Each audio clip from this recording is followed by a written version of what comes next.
and hit. All right. So thank you everyone for joining today's webinar. We're going over using Sugar Market and SugarCell together. And to do some quick introductions before we jump into the content, my name is Bree Rowe. I am the Senior Director of SugarU here at SugarCRM, and I'm excited to have James Andrews he's a marketing automation consultant as part of our services team, and he's going to be walking you through how to use Sugar Market and SugarCell together. With that, I will pass it off to James. Good morning, good afternoon. So my name is James, and I'm part of the, as Bree said, the Sugar Market team, and I've been part of that team for about 2 years. So today we're going to be talking through how Sugar Market works with SugarCRM. So a few things on the agenda today. How do we connect SugarCell and Sugar Market? It's important to understand that before we can talk about how the two systems work together. We'll talk about how we push the data that's right for your business to SugarCell, how you can engage existing customers using the two systems, and then some best practices. So, how do we connect the two systems? So it's important to first talk about the Sugar Market bundle. Now, this is typically completed during setup, and we install a bundle to SugarCRM, which installs a number of different modules into the system. So out of the box, they're called event management, landing pages, web activity, and then we have web activity detail as well. Now, this bundle can be configured through the connectors option in your system admin area in CRM. Now, I won't go into great detail on these settings today, but there are a few things that have to be configured in order for the two systems to talk to each other. And what we also do as part of this connector property setup is we allow accounts, contacts, and leads modules in SugarCRM. We allow Sugar Market to be able to create records. As part of that as well, we have to connect the two systems in Sugar Market. So we generate a unique key here, which is also input into CRM. We input the instance URL, and also we have a dedicated admin user, which we used to connect the two systems and establish that connection. Once we've done these things, we can then configure the synchronization settings and decide exactly what data we want to move between the two systems.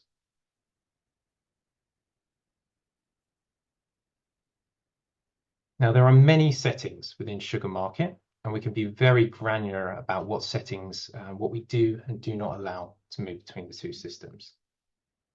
So it's important to say that data in CRM will be your database of records. So your CRM is where, it's your source of truth. It's where your data lives. Within Sugar Market, we can decide, first of all, what modules do we sync with Sugar Market? So those core modules are leads, contacts, accounts, and opportunities. So any records that live on those core modules can be synced with Sugar Market. Now, during this process, depending on what is decided to be brought down into the system, we will also bring custom fields, and any fields that live within CRM, they will also be available directly in Sugar Market. Now, we're going to talk about a bit more about how these settings work and the impact of them on the next slide. So once we've completed that connection, we've decided exactly what we want to pull and push between the two systems. We will have our sync dashboard, and this is where we can understand exactly how that sync is running. And this sync cycle runs every 20 minutes. So if I change a record in CRM and I change maybe the name of that record, 20 minutes later, that information will be available for me in SugarMarket. Now, on this dashboard, we also have an alert section. So if there's at any time a problem with the sync between the two systems, an alert will be seen in the dashboard, and then a notification can be triggered to someone internally to notify them of that. Now, what you also notice from the screenshot is we have date and timestamps when each sync was completed. And that's for both pull and push, and then when the entire cycle was completed at the top. So it's a great way to track how that data is moving between the two systems. Now, when we onboard clients, what we tend to see is that they have a lot of data in CRM. And one of the challenges with that is not always all of that data you want for marketing purposes, right? So, for example, if you had 100,000 records in CRM, you may only a small proportion of those may be records that you want to communicate with on the marketing side. So it's very important when we conduct that initial sync that we have sync filters in place. And this ensures that we only bring the records that we really want for marketing into SugarMarket. Now, these settings are available under the admin section in SugarMarket, and you can define exactly the logic here. So I've used an example here of industry and SIC code as an example of what records you may want to bring down. But you could use this, you could filter based on active, inactive, you could filter on any field that you have available on those core modules I mentioned. So contacts, leads, or accounts. And decide exactly what data you want. And you can even preview that data directly in SugarMarket before you sync those records down into the system. So why is this important? Well, it means that you don't create unnecessary records in SugarMarket. It also means that you don't use up your allocation for marketable records. James, there's a quick question on that. Yeah. There was a question as to whether or not the sync includes custom fields. Yes, so the sync does bring down custom fields as long as they live on those core modules I mentioned. So contacts, accounts, leads, and opportunities.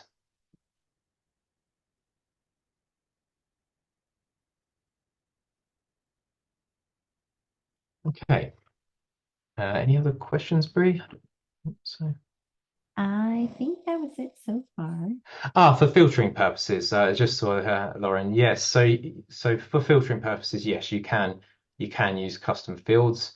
If there is any, you can also select auto deletion reports as well. So you can actually clean up data post sync as well, which is another option, or you can use that in conjunction with sync filtering.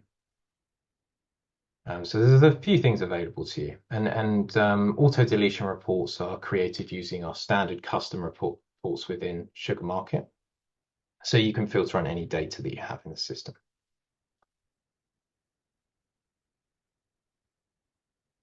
Okay. So using SugarMarket to push the right data for your business to sell, the important part, right? So I want to talk about what records we can push, or what we can push from SugarMarket to SugarCell, because we've spoken about how CRM or Cell is the database of record, and we pull data from CRM down into SugarMarket. But there will be situations where we actually want to push data back. So there are features within the system, so forms, nurtures, and scoring are the key ways in which we will push records or information back from SugarMarket to SugarCell. So forms, the obvious one. Now, if you create a web form that you embed in a landing page, someone navigates to that page, they fill out that form, you can decide exactly what happens with that data. So normally what would happen is we would send that information directly into CRM, and we would either create a brand new record or we would update an existing record. Now we can do that in nurtures and through scoring as well. We can also push field updates, and we can create tasks directly in CRM based on marketing interactions. So again, nurtures is a good example where you might decide you would like to create a task directly in CRM for someone internally, a salesperson, business development person, to follow up on a marketing action. You can also alert users, record owners, or an entire role within SugarMarket based on an interaction as well. So when we talk about alerts, we mean email alerts that get sent to notify someone. And we can also add or remove from distribution lists as well. So all of this allows you to create more meaningful conversations with both leads and customers, because you have the most up-to-date information being pushed back into CRM, and you can trigger tasks and alerts based on market interactions.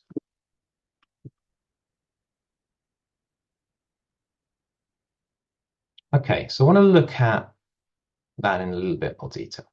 So we mentioned previously about the modules that get created when that SugarMarket bundle is installed in CRM. So I want to look at forms first.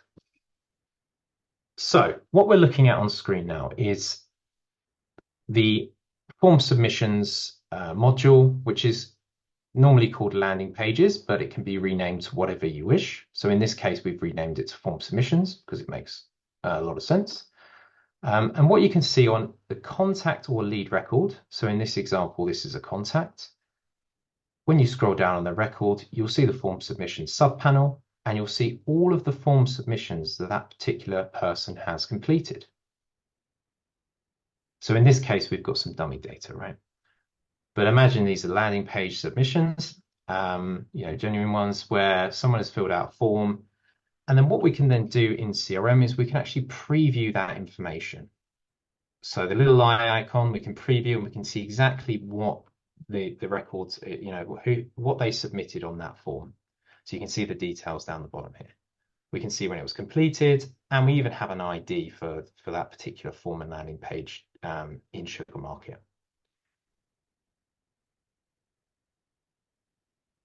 So this makes it very easy for someone to just navigate to a record in CRM, contact or a lead, and understand exactly what interactions they've had. Now, further to that, what we might also want to do in CRM is create a dashlet or a report and a dashboard for our marketing activity. So I've got an example here of how you can use that data that we're pushing in on form submissions to create a dashlet in CRM, which displays the number of form submissions over time. So in an example here, you can see we've done it by month, and we can see the number of form submissions overall. And on the right-hand side, we can see another dashlet, which shows us a list of those submissions. Now, this could be for everyone, or it could be filtered down based on the owner of the records. So in this case, we've got Jen Smith as the owner here. So what this allows is us to feed the appropriate information to the right people directly in CRM so that they can take the appropriate action based on those form submissions, and they can see it all in one place.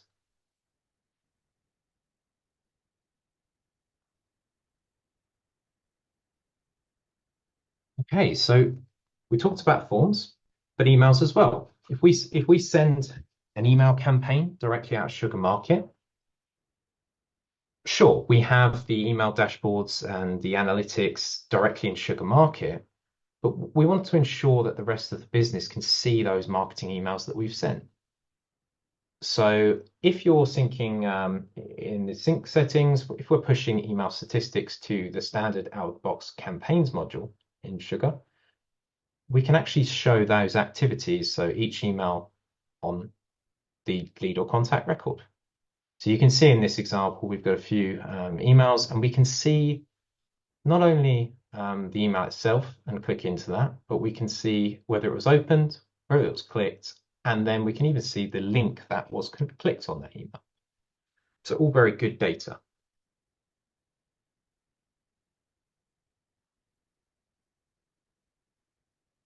Now, similarly, we can also report on that information because the data actually lives in CRM. So you can see here some examples here where we've got emails sent per month. We can see those by month on the left, and then we have opens and clicks. So we can do a full breakdown based on the emails that are being pushed into the campaigns module in CRM.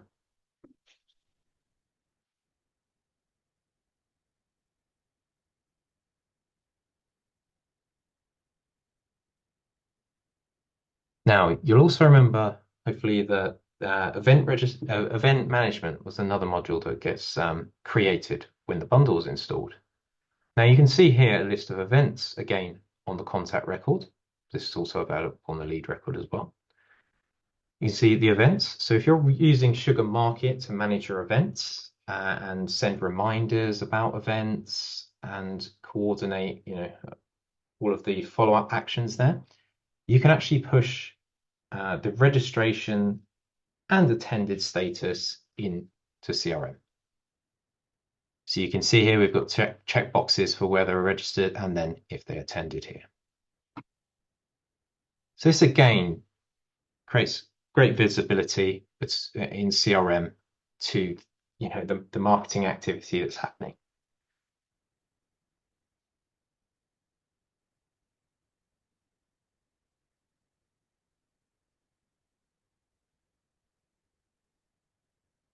And with that, we can then make comparisons over time to how our events are performing.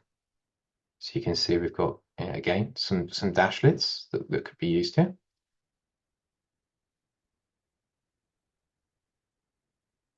Registered, attended, and then a list of those attendees.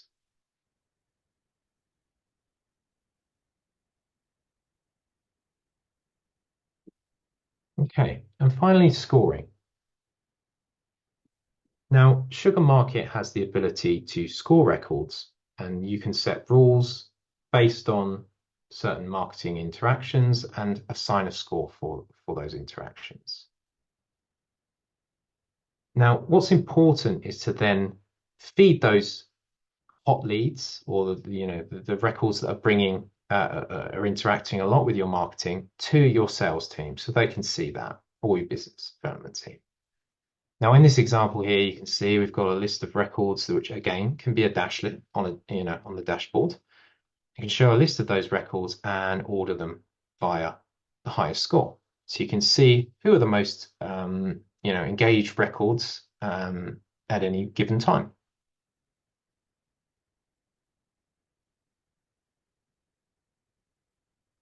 We also have a market last activity field, which we can also push into CRM. So what that allows us to do is generate reports based on when someone last interacted. So for example, you could build a report directly in CRM that looked at anyone that had a last activity date within the last 6 months. And then you could use that report in your marketing going forward. I'll talk about how exactly we can use that in a moment.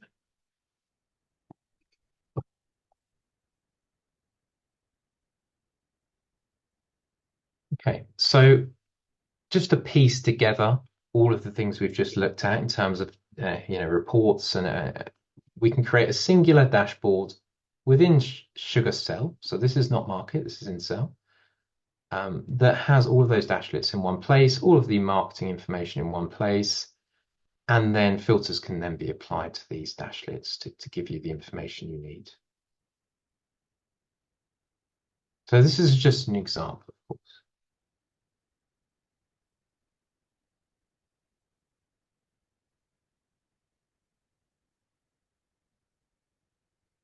Okay, any questions so far? Don't think so. Please do ask any questions you have as we go. I'm happy to answer anything. Okay, so Using SugarMarket to connect with your current customers. Okay, so nurture sequences are obviously a great way in which we can deliver ongoing communication to our existing customers. So nurtures allow us to deliver emails over time.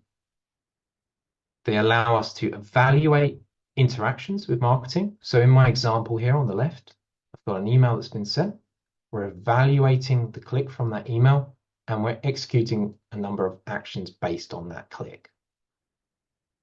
So what you can see here in this particular nurture is if they complete the action that we wanted, which is clicking the link, we can update their record with any update any field on their record. We can then push that record to CRM, or that updated information into CRM as part of our nurture. We can create a task and we can alert the contact owner, all as part of a singular process.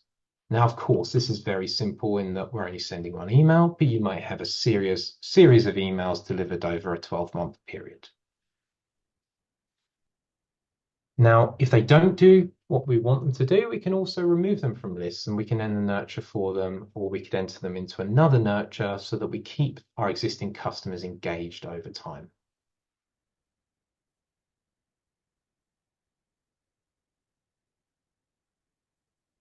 So I've used the example here of a link click, but we can evaluate other things like form submissions, for example, or form answers specifically. So if you have a form where you've got a number of questions on it, it might be a survey or some basic a contact us form, for example, you can trigger those actions and decide exactly how you want that records to be updated, or even be pushed into CRM if you would like to have a process between a form submitting someone to sell, for example.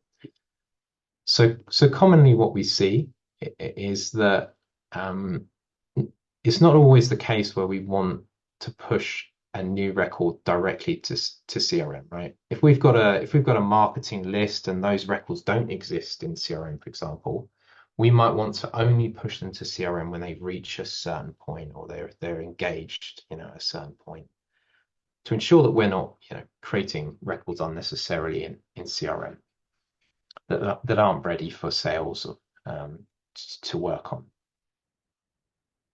So nurtures allow us to warm up leads, but also to engage our existing customers.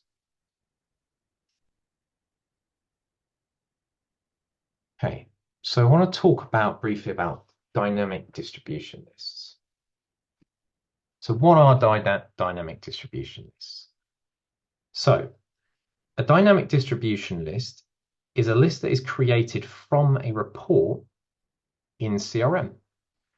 So there are some prerequisites to this, but any report that you create that is based on the contact module in CRM, you can actually sync to SugarMarket and use that as a mailing list, or you can use that as a mailing list going forward.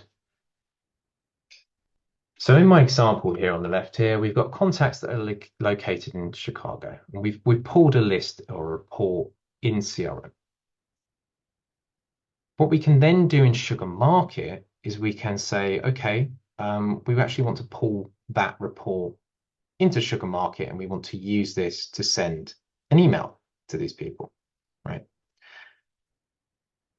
So we can have this report regularly syncing to SugarMarket. So you can see here we've got this auto update function, and what this does is every hour it checks that report, it checks what has changed on that report, and it's reflected automatically in SugarMarket in that list.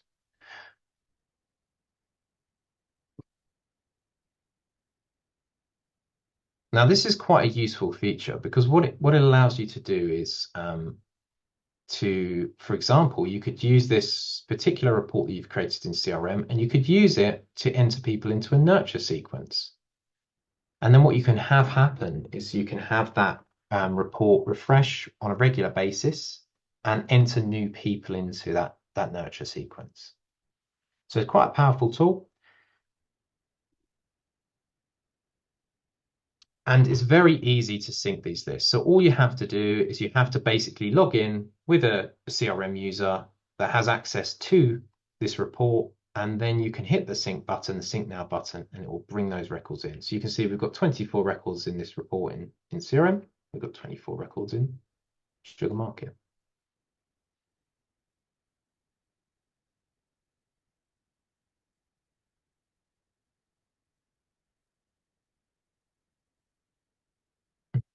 Another important piece to the puzzle is the market iframe window in CRM.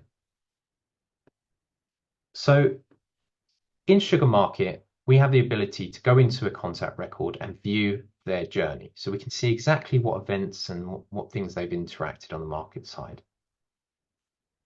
But we can see this information directly in CRM by accessing the iframe, which is available via the Sugar Market button, which exists on all contact and lead records. So if you access a lead record or a contact record in SugarCRM, you can click this button in the top and it will open up this iframe and you can see a window, essentially a window into Sugar Market. So in this example, I've used my record, contact record. You can see my history on the journey directly in CRM, as you would see it in Sugar Market. So this is obviously very useful to people if they're, salespeople, if they're on the phone, they can look at the journey, they can see exactly what marketing emails have been sent recently. They can see where the contact has been on the website, because we track that information. So I've listed on the right-hand side here all of the things that they'll be able to see directly in CRM. So sent emails, open clicks, form submissions, event registrations, and if you're using Octopus, they'll also be able to see social interaction there as well.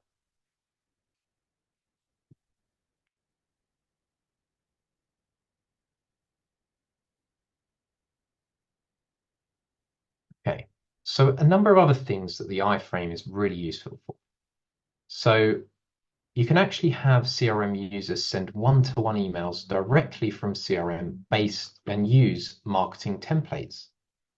Now, when you create a marketing template or an email template within Sugar Market, you can choose whether or not that can be shared. And if you choose to share that, they can then use that in one-to-one emails.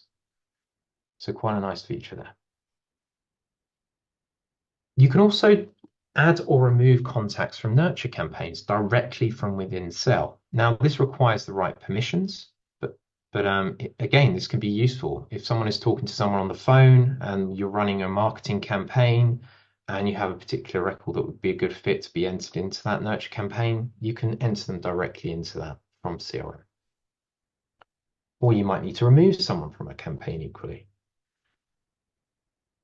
And you have the function to add or remove someone from lists and view their scoring summary. So how did they reach the score that they've got? So in my example, I have a score of 86. If I was to click on this scoring summary option, I could see exactly how I achieved that score. So some really useful information coming straight out of CRM to do with your marketing. Now, what's also very useful here is you can see whether someone is subscribed and if their email is valid. Now, this is a live link to market. So if someone unsubscribes, you'll see that reflected in the iframe.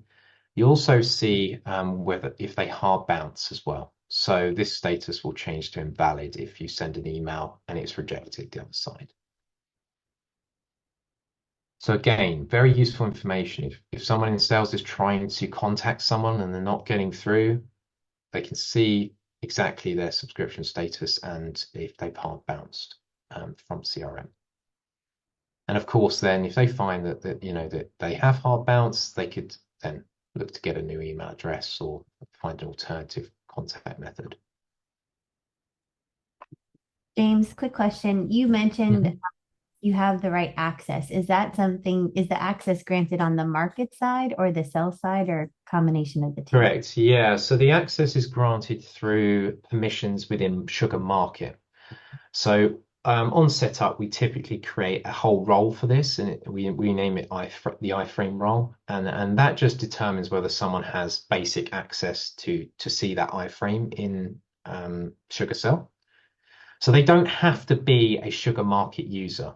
I should say that. They can just be someone that only uses CRM, but you give them access because their user will sync to sugar market. You can give them basic access to view that iframe. So that is an important part of this piece, right? If you don't enable the permissions there, they won't be able to view that information. Perfect. Thanks. Okay, so I want to sort of end on some best practices for using SugarCell and Sugar Market. So we talked about the sync settings, and there are many, but an important one is what happens when we delete a record in CRM, right? Do we want that record to be deleted in Market also? So from a best practice standpoint, the answer would be yes there, because what we don't want a situation is when a record is deleted in CRM, but then still exists in Market. So this setting under the sync settings, reconcile deleted contact and leave record from CRM, ensures that when something is deleted in CRM, it's also deleted in Market. And if you're deleting something in CRM, there's probably a very good reason for that, right? It could be that the contact has requested deletion, for example. This is particularly important in the EU adhering to GDPR.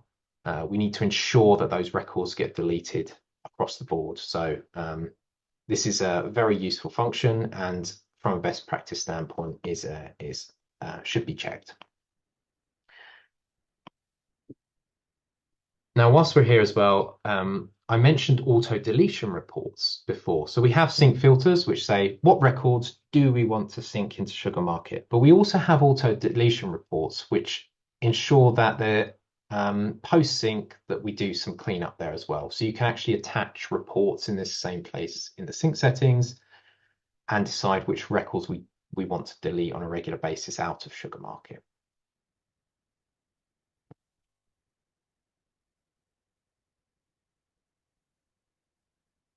Okay, so we've touched on sync filters and auto deletion reports, and this can help to keep your marketable allocation down in Sugar Market, because there will be records in CRM that just have no reason to be in Market.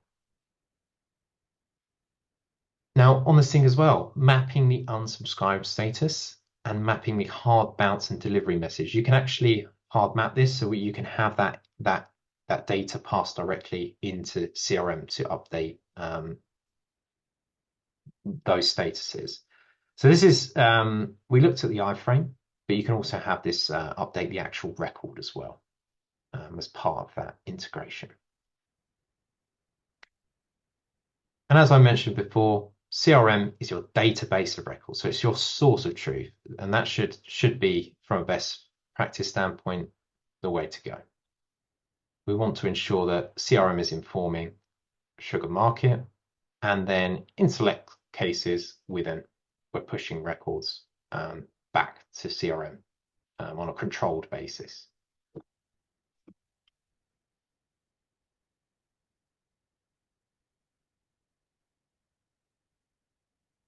Now, I mentioned scoring, and scoring is another way in which we can push records to CRM or update records based on someone's score. Now, if you've set up a scoring profile in Sugar Market, it's important that if you want that information on their record, that you map the scoring profile to a field, and this can be any field that you create. We have a default one that is created when the market bundle is installed called market_score, which you can see in this screenshot. But what this ensures is that not only can you view someone's score directly through the iframe window, but you can actually push that score into CRM directly. And then, of course, if the data lives in CRM, you can then report on it. So you could generate a report at any time in CRM and query that score. And you could have a monthly report that gets run based on someone's market score. So I wanted to highlight this as a best practice. I think it's very useful to have that information directly in CRM. It also means that you can add those fields directly to the layout on a record, and you can you can position them however you like in the layout there so that anyone navigating to a record can clearly see what their their marketing score is.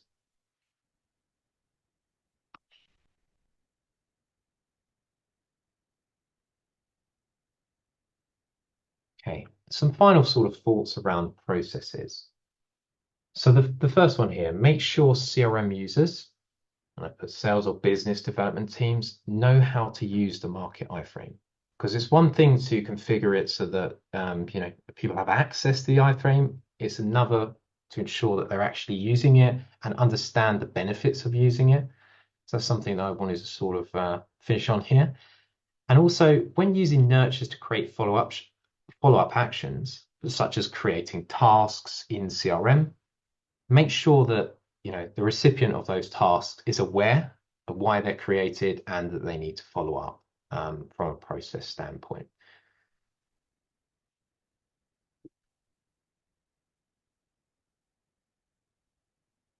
Okay, so that was a lot of information, I think, for today's session. But if anyone has any questions, now I'm very happy to answer anything that I've spoken about today, or any general questions around Sugar Market, really.